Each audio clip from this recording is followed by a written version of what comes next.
जिलाधिकारी कार्यालय इटावा पर आया हूं, जहां के जिलाधिकारी जी को ज्ञापन दिया है हमारे जो इटावा की मातृशक्ति हैं। कहीं न कहीं प्रधानमंत्री आवास योजना के तहत जो आवास दिए गए उनमें बड़ा भ्रष्टाचार का खुलासा हो रहा। मेरे पास अनीता जी हैं, बहुत समाजवादी पार्टी की नेता हैं। कैसी देखती हो इस भ्रष्टाचार को, क्या कहोगी? देखिए, भ्रष्टाचार का आलम तो हमारी इन बहनों से पूछिए, जो बेचारी जिनके पास जरा जरा सी जमीन है और उसके लिए भी इनको दर दर की ठोकरें खाने पर मजबूर होना पड़ रहा है।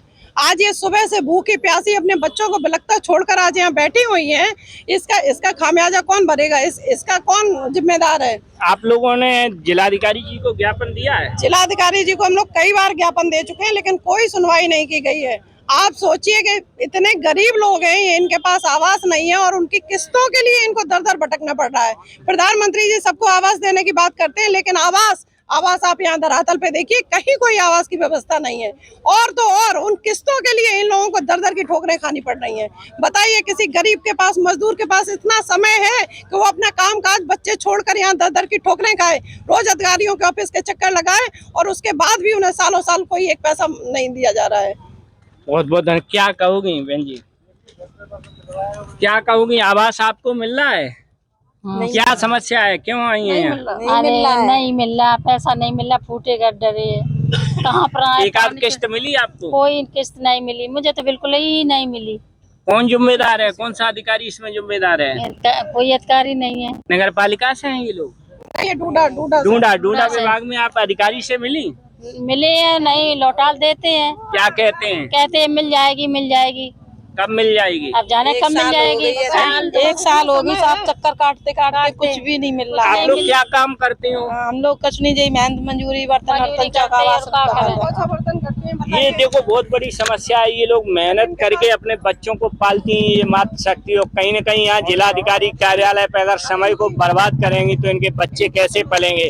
हालांकि इनकी समस्या आप देखिए, अगर ये काम करने नहीं जाएंगी तो जिसके यहाँ काम करती हैं वो इनका पैसा काट लेगा। अगर ये वहाँ जाती है और यहाँ नहीं आती है तो इनको आवास नहीं मिलेगा। इनकी दुर्दशा अब हम लोगों से तो नहीं देखी जा रही है। भ्रष्टाचार या पैसा मांगने की बात कर रहे हैं अधिकारी, क्या कह रहे हैं? हम तो सब यही कह रहे हैं कि मिल जाए, अब तो घर बन जाए। नहीं, आपको एक आध किस्त मिली? नहीं मिला। क्या अधिकारी कोई आश्वासन देते? कोई कुछ नहीं कहता। आवास सैंक्शन हो गया? कोई नहीं करना। आवास सैंक्शन हो गया? हाँ, आवास के लिए कहा गया, लेकिन किस्तें नहीं मिल रही हैं। किस्त नहीं दी जा रही है। बीच में दलाली लोग मांग रहे हैं, वो इनके पास कहाँ से पैसा आया बताइए? 1000 रुपए 2000 रुपए पे काम कर रही है, मांग रहे हैं। हाँ, ये कहाँ से पैसे देंगी? कितना पैसा दलाल मांग रहे हैं आपसे? अब अभी उनने कही नहीं कुछ, लेकिन जे कही आ जाए किस्त तो दे देना। देखिए, कहीं न कहीं ये लोग अपने बच्चों को पालेंगे कि जिलाधिकारी कार्यालय पे ज्ञापन देंगे। बहुत बड़ी समस्या है। मैं तो कहूँगा, शासन से भी कहूँगा, राज्य सरकार से कहूँगा, आप इस पे एक्शन लें। और नेता प्रतिपक्ष अखिलेश यादव यहीं से हैं, मैं उनसे भी कहूँगा कि इन समस्याओं को सदन में उठाएं। ऐसे लोग अपना काम छोड़ के यहाँ टाइम बर्बाद करेंगे, बच्चे कैसे पलेंगे? क्या कहोगी? मैं कहना चाहती हूँ कि पहले भी मैं महिलाओं के साथ में डीएम साहब ऑफिस की मैं आई हूँ, उसमें रहे कामिल कुरैशी थे, आलोक दीक्षित भी रहे थे। तो हमने समस्याएं महिलाओं की रखी थी और उन्होंने आश्वासन दिया था कि आपकी सुनवाई होगी, पर लेकिन अभी तक 3-4 महीनों की कोई भी सुनवाई नहीं हुई है। मैं डूडा ऑफिस भी गई हूँ, डूडा ऑफिस में जाने के बाद वहीं अधिकारी कहते थे आजकल करते करते आज 5-6 महीने हो गए हैं। इन लोग को एक किस्त मिली है, कुछ लोगों को वो भी किस्त नहीं मिली है। एक किस्त मिलने के बाद इन लोगों ने अपने घर को पूरी तरीके से ध्वस्त कर दिया है। उसके बाद पन्नी तान के अपने रह रहे हैं। अब वो पूछिएगा सर्दी के टाइम में कैसे रहेंगे, बरसात उन्हें कैसी काटी है, अपने बच्चों के साथ में कैसे रह रहे हैं, झाड़ू पोछा करने वाली महिलाएं अपने कैसे बसर कर रही हैं।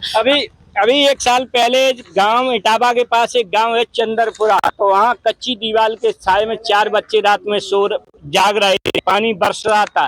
वो कच्ची दीवार बच्चों के ऊपर गिरने के कारण दर्दनाक मृत्यु हो गई थी। उस टाइम मैंने चैनल के माध्यम से कहा था कि वक्त रहते अगर इस परिवार को आवास दिया होता तो शायद इतनी बड़ी घटना न हुई होती। मैं सरकार से वही पुनरावृत्ति के लिए अधिकारी तैयार बैठे हैं कि वही घटना जो चंदरपुरा में हुई थी वही दोबारा फिर से हो। उन अधिकारियों से पूछिए जो बंद कमरों में ब्लोवर चला के सोते हैं। एसी चला के सोते हैं। नहीं, अभी सर्दियां आएंगी तो ब्लोवर चलाएंगे, बंद कमरों में ब्लोवर चला के सोएंगे। उन सर्द रातों में ये बहनें, हमारी ये माताएं कैसे बच्चों को सुलाएंगी? कैसे? ना इनके पास कंबल है, ना रजाई है, ना घर है, ना छत है। वो कैसे रहेंगे, कैसे सोएंगे? कम से कम इंसानियत के नाते तो अधिकारियों को जाग जाना चाहिए। इंसानियत के नाते अधिकारियों के पास। मेरे पास आलोक दीक्षित जी हैं। सर, कैसे देखते हो? ये लोग कह रहे हैं कि बहुत परेशान है मातृशक्ति शासन। जब से प्रदेश में भारतीय जनता पार्टी की सरकार आई है, कहने को तो हमारे मुख्यमंत्री जी बहुत ईमानदार हैं, उनके कोई बाल बच्चा नहीं है, कोई आगे पीछे नहीं है, ये प्रोपेगेंडा ये फैलाया जाता है। पर भ्रष्टाचार इतनी चरम सीमा पर है कि आप किसी भी विभाग में चले जाएं, बिना पैसे लिए हुए काम नहीं हो रहा है। ये जो महिलाएं आई हुई हैं, इनके साथ हम 2-3 बार आ चुके हैं। हम लोग समाजवादी पार्टी के कार्यकर्ता हैं, माननीय शिवपाल सिंह, माननीय अखिलेश यादव जी के कार्यकर्ता हैं। बहुत बार इन लोगों की समस्याएं जिलाधिकारी और जिला प्रशासन के अधिकारियों पर उठा चुके हैं, पर कोई कार्रवाई नहीं हो रही है। क्योंकि जो बीच में दलाल हैं, डूडा विभाग है, इसमें बहुत से दलाल हैं। इन महिलाओं से अगर आप 10,000 की किस्त आती है तो 2,000-3,000 रुपये मांगते हैं कि तब वो किस्त पास होगी। चाहे आप व्यापारियों की एक है कि सब व्यापारियों को सुविधाएं दी जाएंगी, उनको लोन दिया जाएगा, उसमें भी पैसा मांगा जाता है। रिक्शे और जो जितनी भी आदि, चाहे विकलांगों के लिए विकलांग पेंशन हो, वृद्धा पेंशन हो, विधवा पेंशन हो, कोई भी हो, हर जगह पर भ्रष्टाचार चरम सीमा पर। भ्रष्टाचार में सुधार कैसे होगा? अब भ्रष्टाचार में सुधार के लिए कि ये सरकार को हमने देखा तो इतने जब सरकार कोई अधिकारियों पे एक्शन नहीं ले रही, तब क्या करोगे सर? भाई, अब बंधे हुए सरकार के भी जो नुमाइंदे हैं, भले मुख्यमंत्री जी अपने को ईमानदार बताते हैं, जो उनके नुमाइंदे हैं वो पैसा लेते हैं, और जब पैसा लेते हैं तो अधिकारी स्वतंत्र हो जाता है, उस पर कोई दबाव नहीं रहता। अधिकारी स्वतंत्र हो जाते हैं। परम स्वतंत्र न शर पे कोई भावे, मने सुख करे वह वही, गोस्वामी तुलसीदास ने लिखा है। हमारे प्रदेश में ये अधिकारी और कर्मचारी परम स्वतंत्र हो गए। ये मातृशक्ति में कैमरा पर्सन से कहूँगा, ये अपना घर छोड़ के, अपने परिवार को छोड़ के यहाँ जिलाधिकारी इटावा को ज्ञापन दिए हैं कि हमें कहीं ना कहीं आवास दिलवा दो, लेकिन इनकी कौन सुनेगा? हालांकि अब अगर ये स्थिति रही तो इसका कहीं ना कहीं 2024 जो लोकसभा चुनाव है उस पर असर देखने को मिलेगा।